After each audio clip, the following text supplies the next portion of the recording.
Poster को लेकर किस तरीके से पूरे देश में सियासती बवाल मचा हुआ है। सिर्फ सियासती बवाल नहीं तो देश के अलग अलग हिस्सों में इसी बात को लेकर, एक पोस्टर को लेकर बवाल मचा हुआ है और मोर्चा निकल रहे हैं। आई लव मोहम्मद के पोस्टर बैनर लेकर देश के कई हिस्सों में, पहले कर्नाटक में, उसके बाद हमने देखा कानपुर में, ये सारी जगहों पर एक तरीके से अफवाह उड़ा दी गई और उसके बाद एक के बाद एक वहां पर मोर्चा निकालना शुरू हो गया। दूसरी तरफ से हिंदू समुदाय भी पोस्टरबाजी पर उतर आया है। मुस्लिम समुदाय आई लव मोहम्मद का पोस्टर लेकर चल रहा है तो हिंदू समुदाय I love Mahadev, I love Mahakal के पोस्टर लगा रहे हैं। यह मामला पहले दरअसल यूपी से शुरू हुआ था। इस अफवाह का रंग दिया गया और उसके बाद अब 5 राज्यों में यह विवाद सामने आ चुका है। इस पर राजनीतिक बयानबाजी भी हो रही है। धार्मिक स्वतंत्रता के आनंद का प्रचार भी जोर पकड़ने लगा है और चिंताजनक बात यह है कि इसे एड्रेस करने के लिए राजनीतिक तौर पर कोई पहल नहीं की जा रही है। अफवाह एक जगह से दूसरी जगह फैल रही है। त्योहार के दिनों में ऐसे हालात, जब नवरात्रि चल रही है, शांति व्यवस्था के लिए चिंताजनक हो सकती है। आज के दंगल में हम यही चर्चा करेंगे कि आखिर कानपुर की घटना को लेकर दुष्प्रचार कैसे और क्यों हुआ, आखिरकार यह दुष्प्रचार क्यों कर रहा है और आखिरकार इसमें सियासत भी कैसे घुस चुकी है। 9 सितंबर को कानपुर में शुरू हुआ यह विवाद अब कर्नाटक और गुजरात भी जाकर पहुंच चुका है। ऐसे में दंगल में हमें यह चर्चा करनी है कि आखिरकार इस सियासत की चिंगारी को ठंडा करने के लिए राजनीतिक पार्टियां आगे क्यों नहीं आ रही। लेकिन सबसे पहले यह रिपोर्ट देख लेते हैं। कानपुर में आई लव मोहम्मद, काशी में आई लव महादेव, बरेली में आई लव मोहम्मद, झांसी में आई लव महादेव, कल्याण में आई लव मोहम्मद, उज्जैन में आई लव महाकाल। देश के शहर शहर इन दिनों ऐसी पोस्टर यात्राएं निकल रही। कानपुर, बरेली, लखनऊ, उन्नाव, औरैया, महाराजगंज, उधम सिंह नगर, नागपुर, कल्याण, दावनगेरे, तमाम जगहों पर आई लव मोहम्मद के पोस्टर वाले सड़क मार्च निकले और जब ये मार्च काशी की गलियों में नजर आया तो काशी से नया पोस्टर निकला। काशी में आई लव महादेव वाले पोस्टर निकले तो देखते ही देखते झांसी के गरबा पंडालों तक पहुंच गए। उधर उज्जैन में आई लव महाकाल के पोस्टर नजर आने लगे। पोस्टर निकालकर मोहब्बत का इजहार करने में कोई कानूनी परेशानी नहीं थी, लेकिन परवरदिगार की मोहब्बत में अपने आराध्य के लिए इस पोस्टर वाले प्रेम के साइड इफेक्ट्स देखिए। कर्नाटक के दावनगेरे में जमकर ईंट पत्थर चले।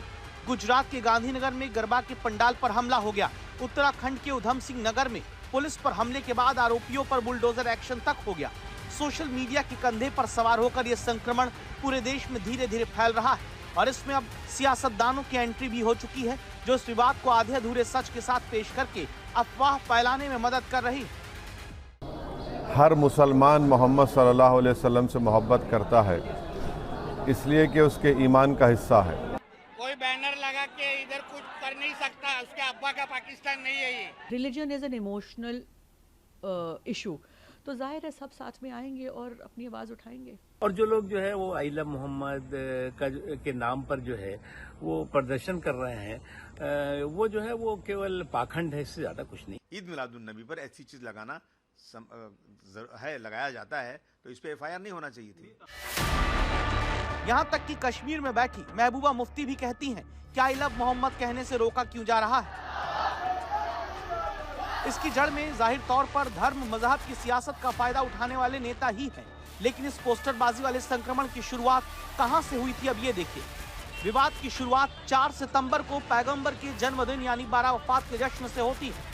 कानपुर के रावतपुर में 12 वफात पर रोशनी और टेंट की सजावट हुई। लोगों ने एक जगह पर आई लव मोहम्मद वाले तरह तरह के पोस्टर लगाए। इसी पर विवाद छिड़ गया।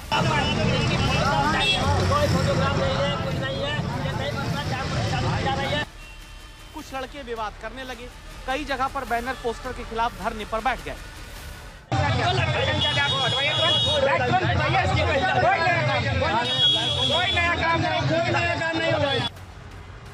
पुलिस समझाती रही, भारी हुजूम जमा हो गया। तभी वहां मौलाना मुश्ताक अहमद मुसाइदी आए। उन्हें विवाद के बारे में बताया गया तो उन्होंने पोस्टर होर्डिंग को नई जगह से हटाकर उस जगह लगवा दिया जहां पारंपरिक तौर पर सजावट होती आई थी। मामला खत्म हो गया, लेकिन नई जगह से हटाकर पुरानी जगह पर पोस्टर लगवाने से नाराज मुस्लिम पक्ष के लोगों ने 4 सितंबर को ही सैयदनगर के निवासियों के नाम से IRGS पोर्टल पर मोहित वाजपेयी और उसके साथियों के नाम से धार्मिक भावनाएं भड़काने, पोस्टर फाड़ने और पैगंबर को अपशब्द कहने जैसे गंभीर आरोपों की शिकायत दर्ज करा दी। जांच अधिकारी ने 5 दिन के अंदर जांच रिपोर्ट में लिखा कि नई जगह पर पोस्टर लगाने पर आपत्ति हुई, जिसे हटाकर पुरानी जगह पर लगा दिया गया। जांच अधिकारी ने लिखा कि शिकायत में लगाए गए आरोपों की पुष्टि नहीं हुई। हम लोग को जानकारी में ये लगी कि हम लोगों ने 4 तारीख को जो IGRS लगाई थी, उस IGRS को 9 तारीख को उन्होंने सॉर्ट आउट करके मुकदमा खत्म कर दिया और उसके बाद से 10 तारीख को हम लोग के ऊपर मुकदमा कर दिया, और वो भी रावतपुर की घटना को लेके। मुस्लिम पक्ष की बातचीत से पता चला कि जिस मोहित वाजपेयी के खिलाफ इन्होंने शिकायत की थी, उसके रामनवमी कार्यक्रम आयोजन को लेकर भी व्यवस्था बदलवाई गई थी और दोनों पक्षों में विवाद पुराना है। 4 FIR उसके खिलाफ हैं, 2016 में, 2017 में, 2018 में, 2019 में, 2023 में, 2025 में उसने तमाम मुस्लिम त्योहारों के मौके पर हमेशा उपद्रव मचाने की कोशिश की। मुस्लिम पक्ष का कहना है कि पुलिस ने 9 नामजद समेत जिन आयोजकों के खिलाफ मुकदमा कायम किया गया है वो वापस लिया जाए, लेकिन इस पूरे मामले को न जाने किस मंशा के साथ सोशल मीडिया पर गलत तरीके से प्रचारित कर दिया गया। उल्लेखनीय है कि आई लव मोहम्मद के लिखने या बैनर लगाने पर कोई FIR नहीं की गई है, बल्कि परंपरागत स्थान से अलग हटकर नए स्थान पर बैनर लगाने तथा जुलूस निकालने के दौरान इस पक्ष के द्वारा दूसरे पक्ष का बैनर फाड़ने पर हुई है। अनुरोध है कि इस संबंध में कोई भ्रांति न फैलाई जाए। पुलिस के बयानों और देश भर में हो रहे विवादों के बाद की कार्रवाई के हवाले से तथ्य ये है कि संविधान के अनुच्छेद 25 में मिली धार्मिक स्वतंत्रता के हनन का प्रचार गलत है। कानपुर में पोस्टर लगाने के कारण कोई मुकदमा दर्ज नहीं हुआ। आई लव मोहम्मद के पीछे पोस्टर लगाने के कारण कोई गिरफ्तारी नहीं हुई। शहर शहर पोस्टर के साथ बिना मंजूरी निकाले गए मार्च में हिंसा तोड़फोड़ हुई। पोस्टर के साथ निकाले गए मार्च को रोकने पर पुलिस पर हमले हुए। और अब इसी अफवाह के साथ देश भर में पोस्टर रैलियां निकाली जा रही हैं। आई लव मोहम्मद कहने पर मुकदमा दर्ज किया गया है, जबकि कई इलाकों में ऐसे पोस्टर लगाए गए और वहां पर कोई मुकदमा नहीं किया गया। कानपुर से सिमर चावला के साथ आज तक ब्यूरो।